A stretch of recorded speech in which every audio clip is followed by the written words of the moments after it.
Hello everybody. Hi. Today our topic is about when is the best time to come to Sweden. Welcome guys. My name is Esti. You're watching me. We've been not in contact for a while because for the past 1 month or two I have been really busy over my new venture in the B&B business. So it all started so gradually. We didn't expect the results to be so good. uh, it all started from just a very small idea, because I always thought to myself, uh, why not show people about Sweden. So that's how I started the YouTube channel, by doing some small vlogs on YouTube. And then I start to realize that, hey, people are really interested in Sweden, and I slowly understand why, because they really do enjoy watching the very beautiful nature here in Sweden. But the thing is that because most of my audience, they are from Asia, so for them to come to Sweden, it's a far place to visit. I do not have so much of visitors from Europe, especially in the Middle Eastern Europe, like Italy. But it's slowly coming. But because we only have 2 properties, so it's just catering for not more than 10 people. So that is already enough to fill us up the whole summer. So practically the whole summer, what we did is just cleaning all the time. And because we are renovating the first level on this guest house, this is the main guest house. So we are hoping that we could build another 5 more bed space so that we could cater to more people.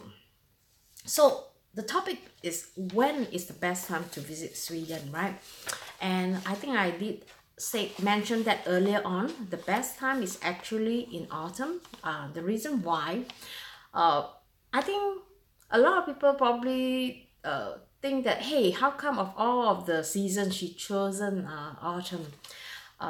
Why I say that? Because I really do enjoy the summer, the way the forest is being progressing, like every month. You start to notice that when the spring comes, because the spring in Sweden is like really short. So and then sometimes you don't even see the spring. It's like immediately it goes to summer, because some spring is like 1-2 weeks. It's like not even a season. It's just like a short few days, and then you suddenly come into her. Because sometimes June can be, especially towards the end of May, can be warm, but then again in the beginning of June it starts to chill out again. Example, this year our summer wasn't so good, but it is enough to keep us busy. It has been raining a lot. We pity our guests, hey, these people come here and then they have this they're trapped in the house, but they don't see it that way. They say, because most of them who came and visit us, they were actually from Norway, Denmark, and they have worse weather there, and to them this is very good weather, even though it was raining. So as long as it's not cold, it's fine with us. So the rain doesn't stop them. So I'm really, really glad about that. And I just hope that they will keep coming back. In fact, some of them did come back. Most of our guests are from Germany, mostly in this region. Finland. We have guests from Denmark. The latest one is going to be in Spain. There's a couple who are bloggers. They're coming here to stay with us for just one night, but I think we're going to make a story. Hopefully they get what they deserve, because I think this nature really in needs of people to advertise for us. Not many people do a lot of vlog about the nature in Sweden. So I hope that they could help us to spread the words to Spain. So why in August, in September? All right. Because you guys know I'm a food lover. I likes to eat and I likes to buy food.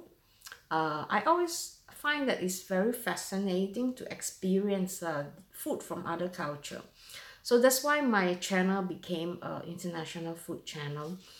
Uh, because I simply likes to experience food from other country, and I love to meet people from other parts of the world, and that is why we started this B&B.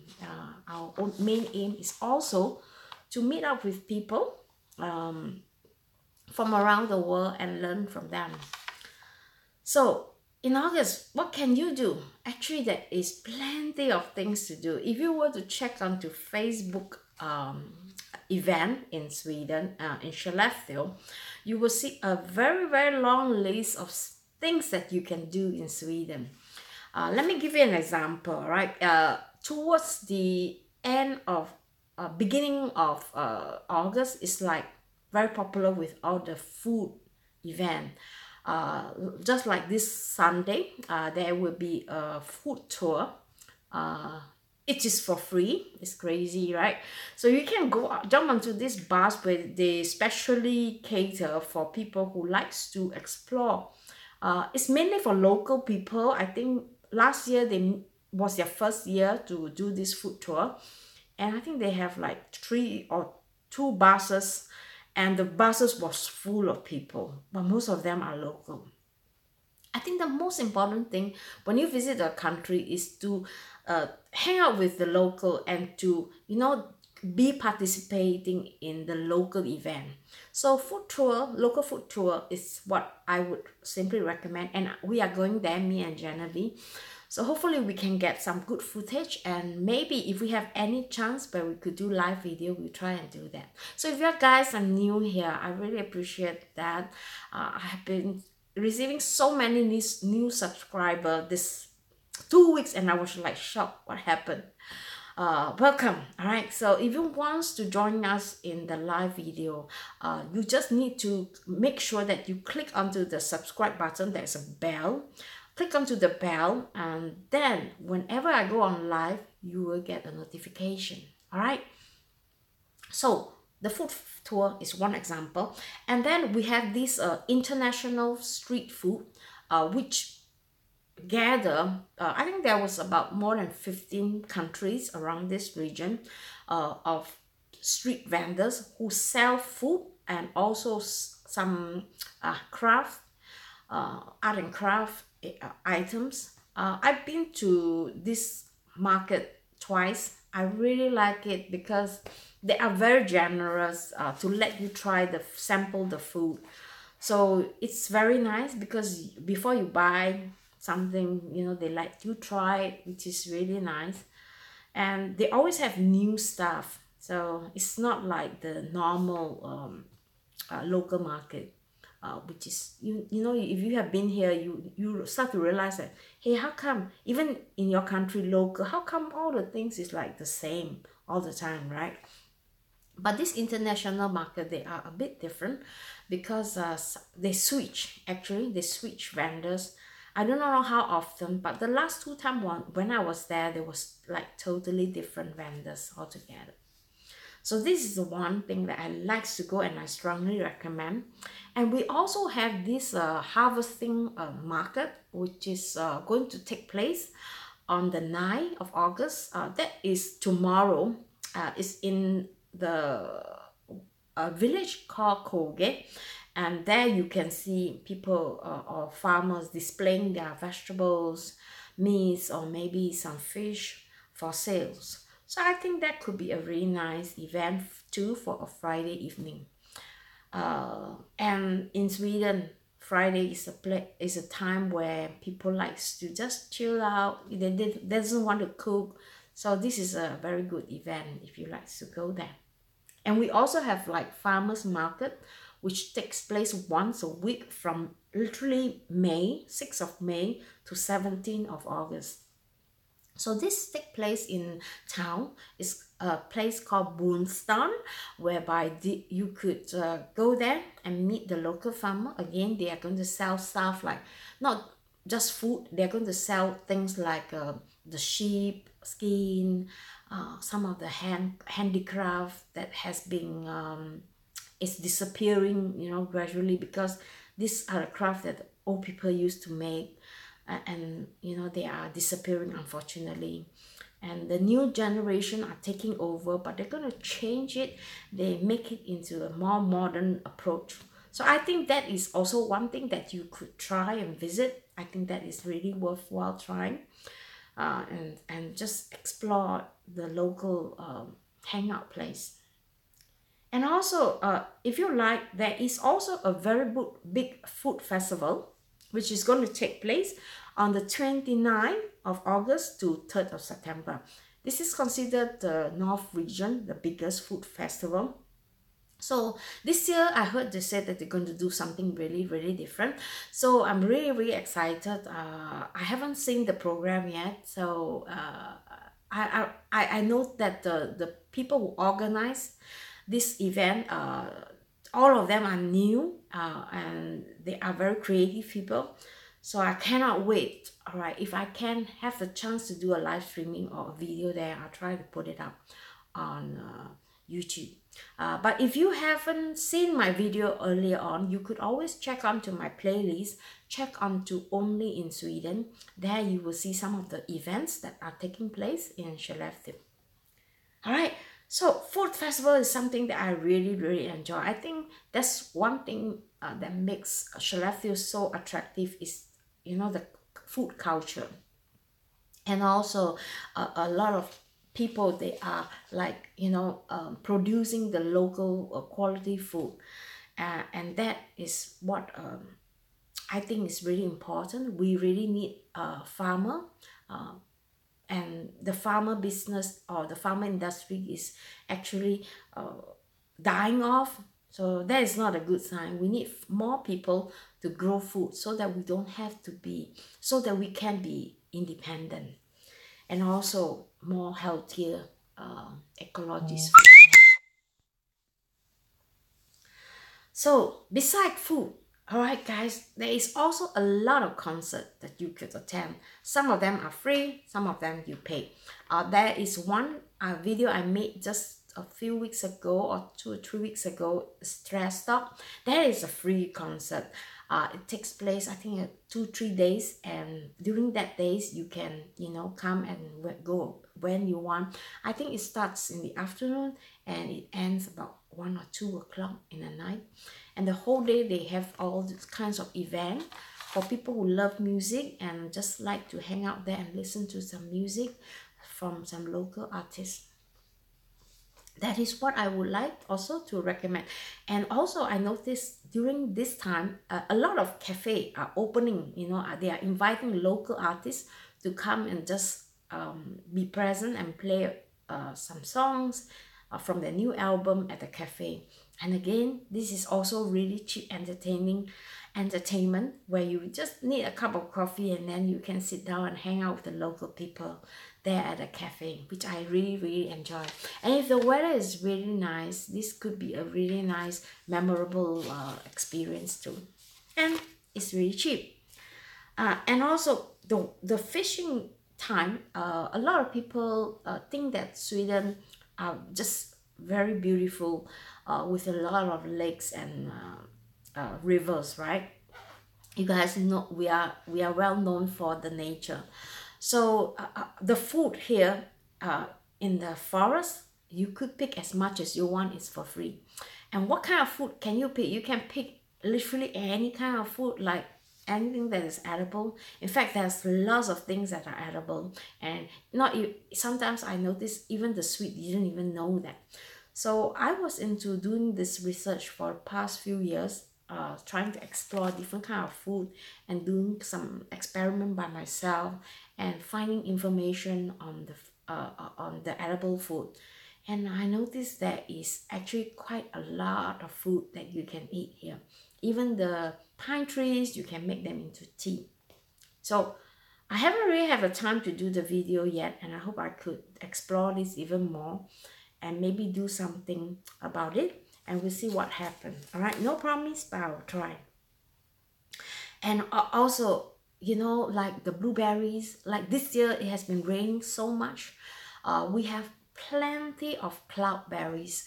Cloudberries is something that is so unique. The flavors, you know, is unlike other berries like strawberries, uh, blueberries. You know, cloudberries is really unique. And again, because we have so much rain this year, so there are plenty of cloudberry. When my friend was showing me the pictures about cloudberry, she's not the type that like to pick berries. So I was surprised. She showed me two, you know, like a big hing bucket of cloudberry, and I think it was like 5 kilogram. And you know, the local people, they like to sell the cloudberry to their friends, and it's not cheap. Cloudberry is a very exclusive berry, so some of the people, they even pick it, you know, just to sell it, to make money. And of course, we also have visitors from other country, especially Thailand. And the other day, in fact yesterday, when I was in the forest with Genevieve, we saw there was a bus full with I think it was African people. They were also picking berries, and I was like shocked, you know, because I didn't expect that they would come here to Sweden and pick berries.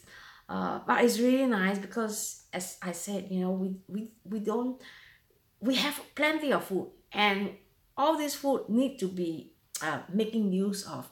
And it's really nice to see more and more foreigners are coming into the forest, and you know, appreciating the local food here, which I really like and enjoy seeing.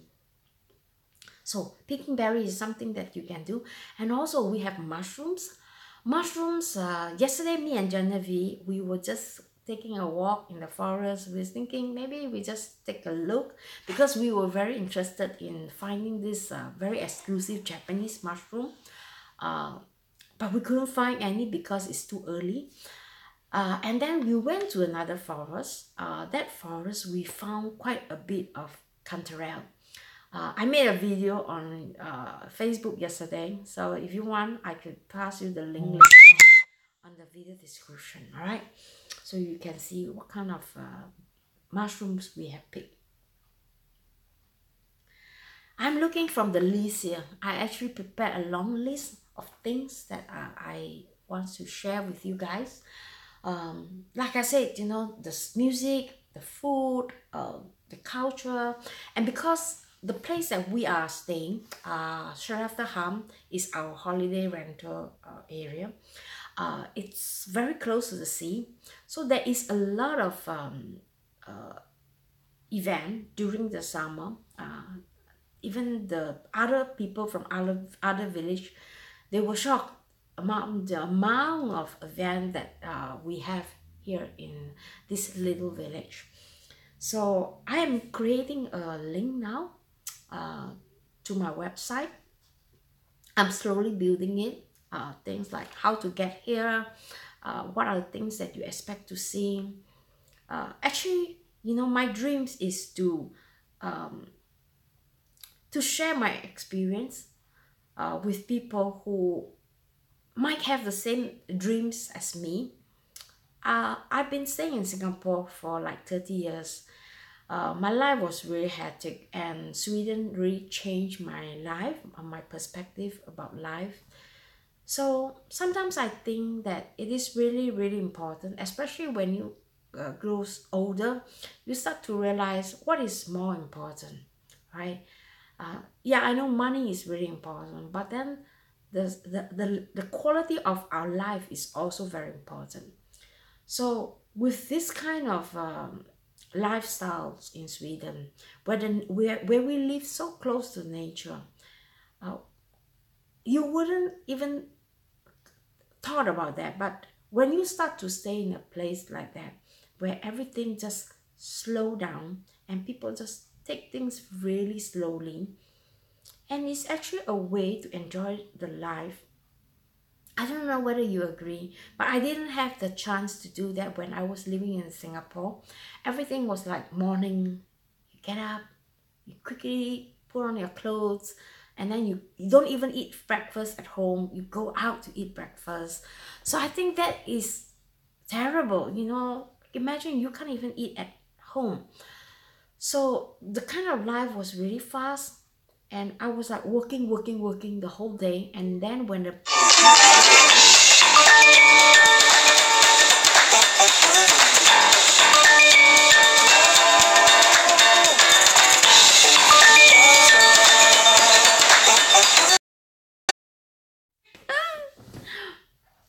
LG, he called me LG. So as I was saying,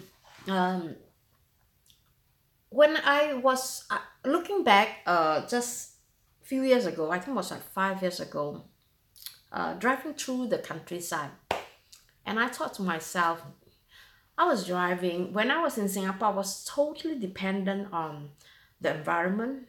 But when I moved to Sweden, I started to realize that I become more and more independent and more happy, because I felt like, wow, I could do this much. I could come this far.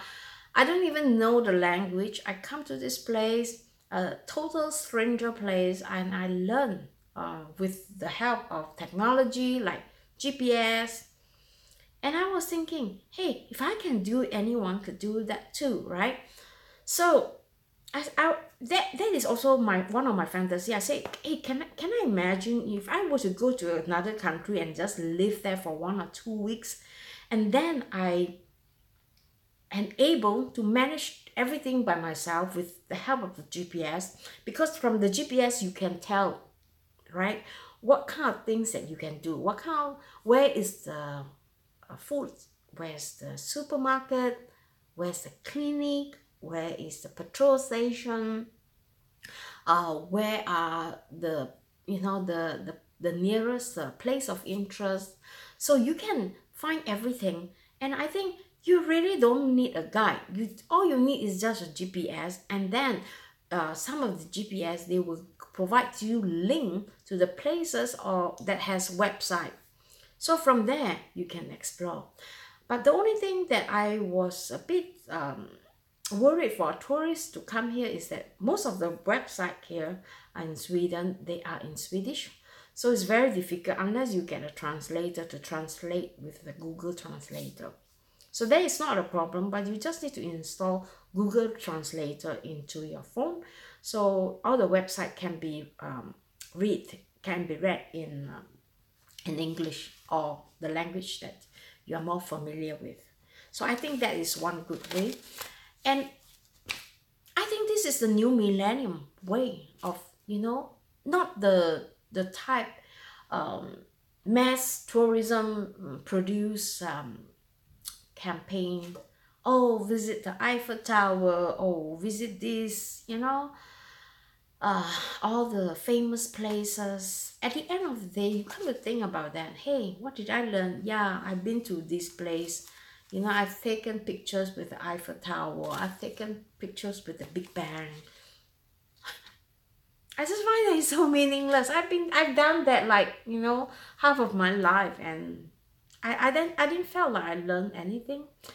But when you are alone and you have the time ahead of you without any planning, just come here and just let the day take you by and say, okay, today I'm going to take a morning, we call that sovmorgon. It means a late morning. So you sleep until the time when you are satisfied, get up on the bed, make your own breakfast. And if our shop is very close, the supermarket is very close, and we have very, very lovely staff. And they all speak English. So make your own breakfast and then sit down, take a pen or read a book. Or, if you plan to just go out to the sun, go to the beach, and just click onto the GPS and say, where is the nearest beach, right? So the GPS will take you there. If you go by bicycle, if you go by car, it will still take you there.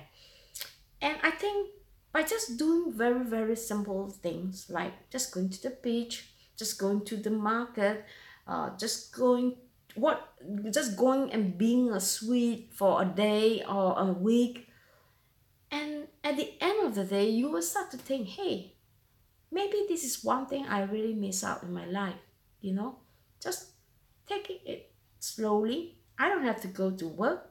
I just live my life looking through the window through other people's life, see how people live, and especially in a homestay environment, that is where you would start to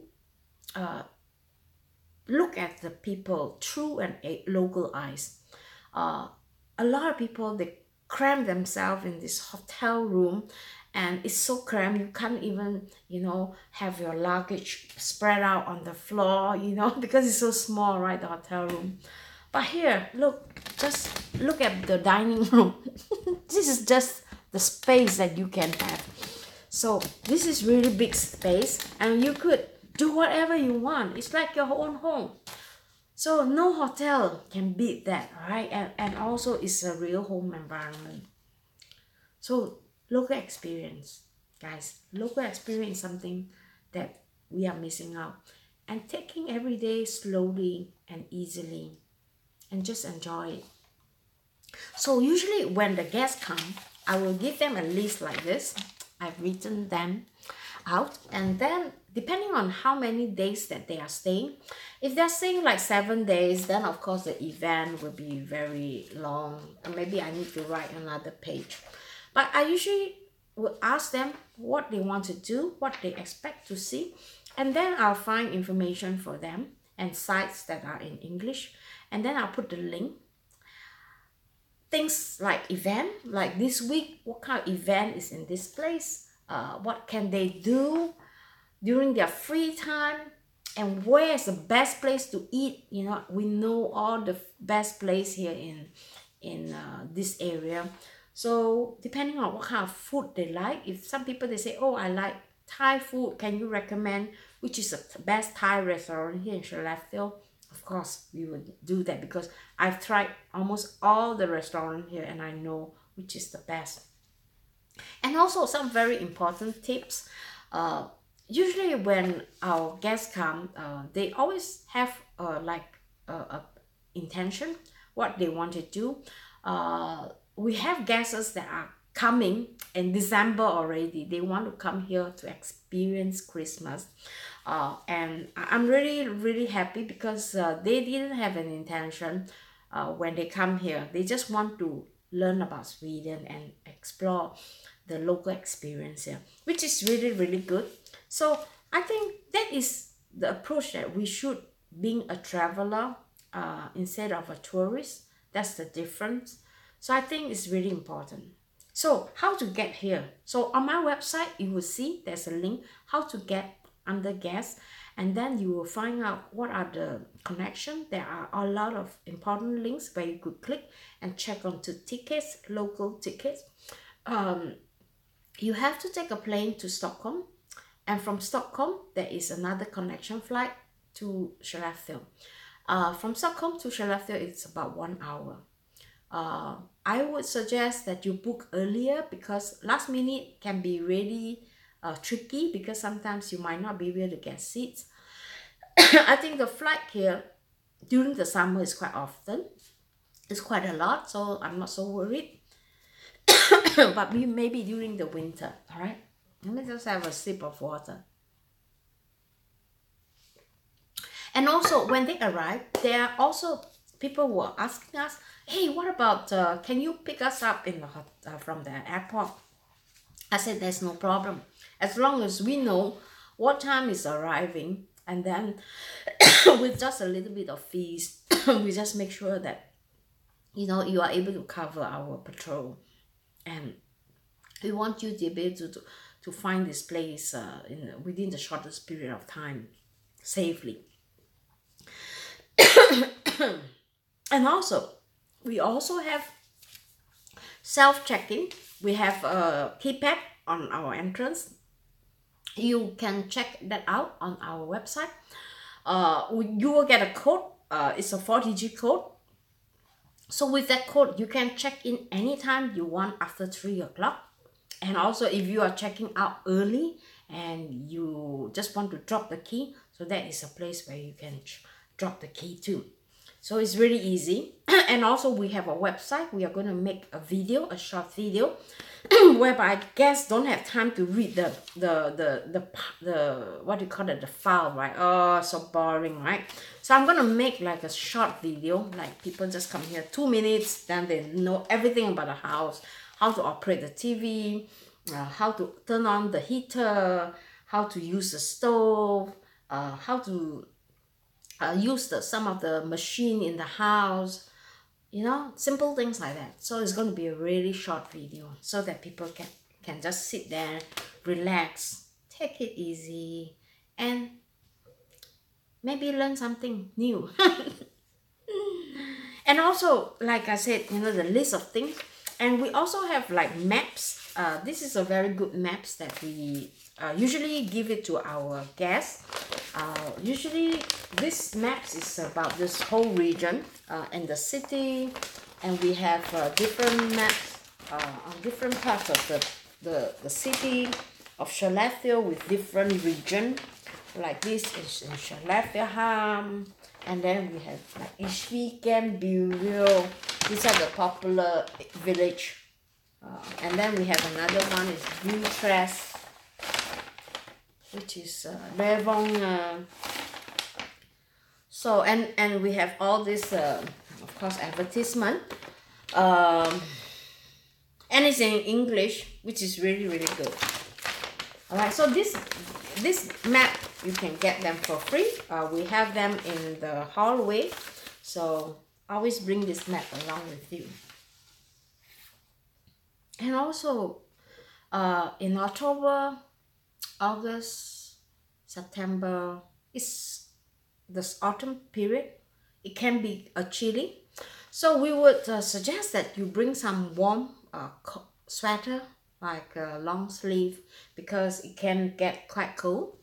So if you have some thin jacket, windbreakers would be nice. Something that are comfortable, slightly thicker would be good.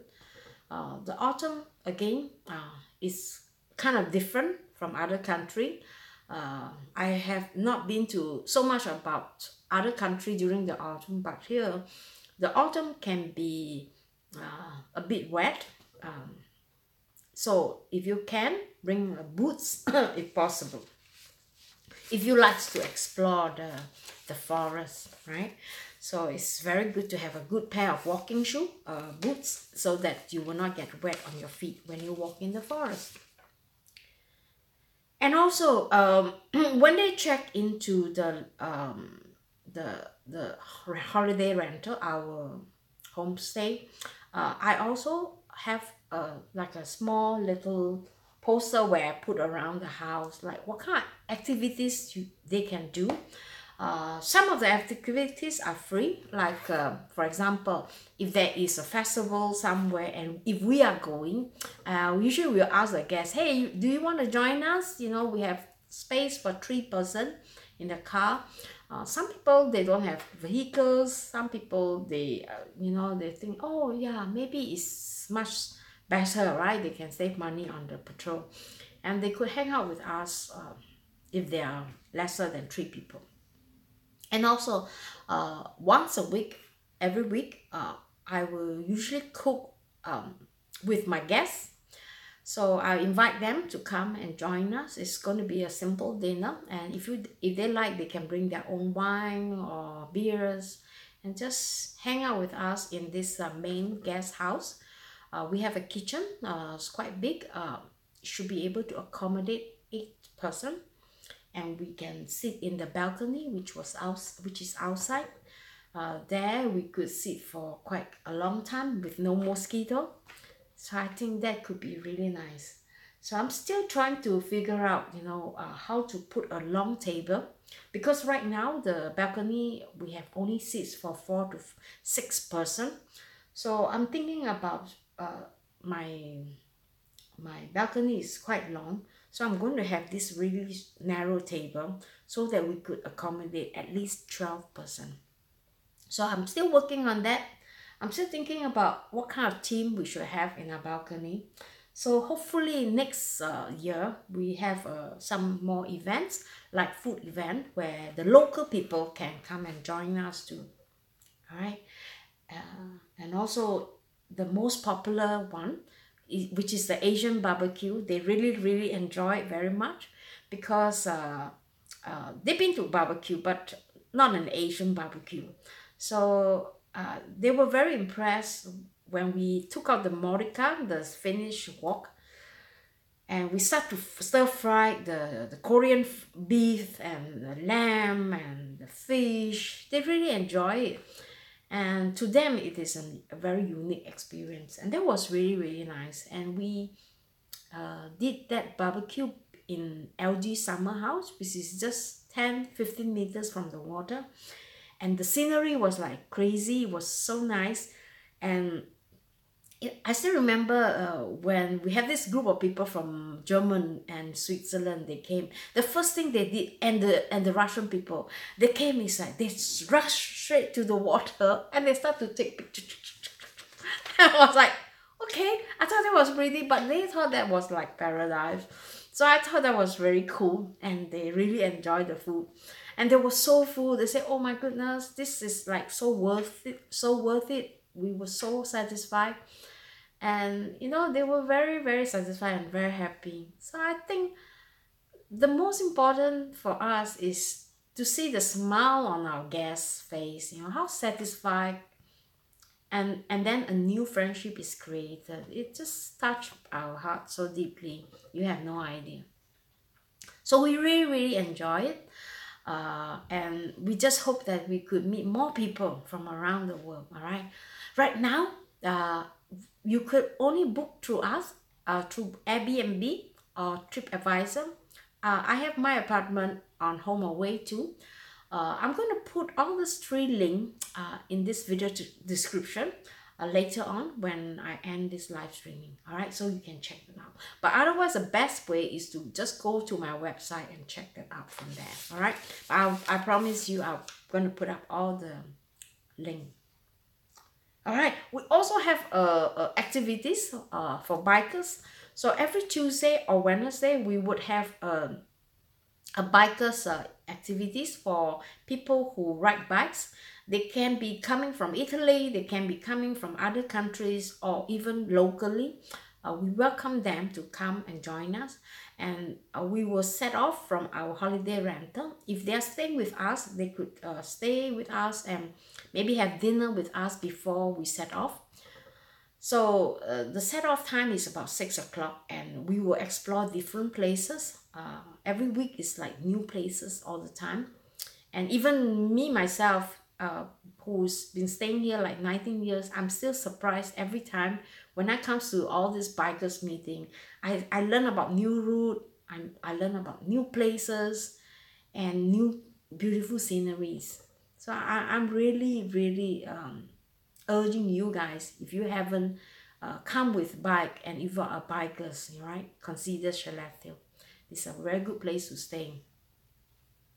So we have guests from so many countries. We have guests from Norway, from Finland, from Denmark, from Switzerland, from New Zealand, Switzerland, Germany, and Spain, and oh, you know, it's like so overwhelming. I didn't think that, you know, we would even have one guest.